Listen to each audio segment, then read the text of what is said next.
पवारांच्या राष्ट्रवादीचे खासदार अमोल कोल्हे यांनी अजित पवार आणि छगन भुजबळ यांच्यावरती खोचक टीका केलेली आहे। ये गुलाबी धूल हमारी आंखों में ना झोंको, आपको गद्दारी के लिए 50 खोके और लाडकी बहिना सिर्फ 1500 में ओके, अशा प्रकारची टीका ही कोल्हे यांनी केलेली आहे। कोल्हेंचा गुलाबी जॅकेटवरून अजित पवारांवरती हा निशाणा पाहायला मिळाला आहे। म्हणजे ज्या येवल्याची प्रसिद्धी, ज्या येवल्याचं नाव घेतलं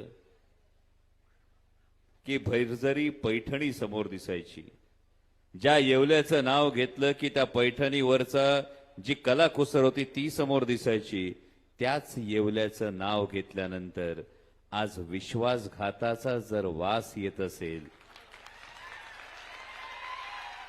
तर माझ्यासारख्या कार्यकर्त्याच्या मनात अनेक प्रश्न निर्माण होतात की मग समाजकारण, राजकारण करत असताना, हे करत असताना यामध्ये तत्व, मूल्य, निष्ठा याची काही किंमत उरलीये की नाहीच।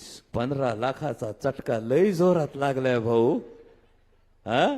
पण आता आहे ना गंमत, पान जाहिराती येतात ना, वो विचारा ना एकदा तरी, चाय पर शुरू हुई सरकार, गाय पर आकर अटक गई।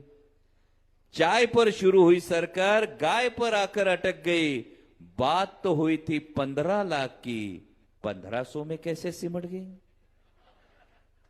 इसलिए दादा, भाऊ, भाई सगळं गुलाबी गुलाबी होत असेल, इसलिए दादा, भाऊ, भाई, ये गुलाबी धूल हमारी आंखों में ना झोंके, आपको गद्दारी के लिए 50 खोके और लाडली बहना सिर्फ 1500 में ओके।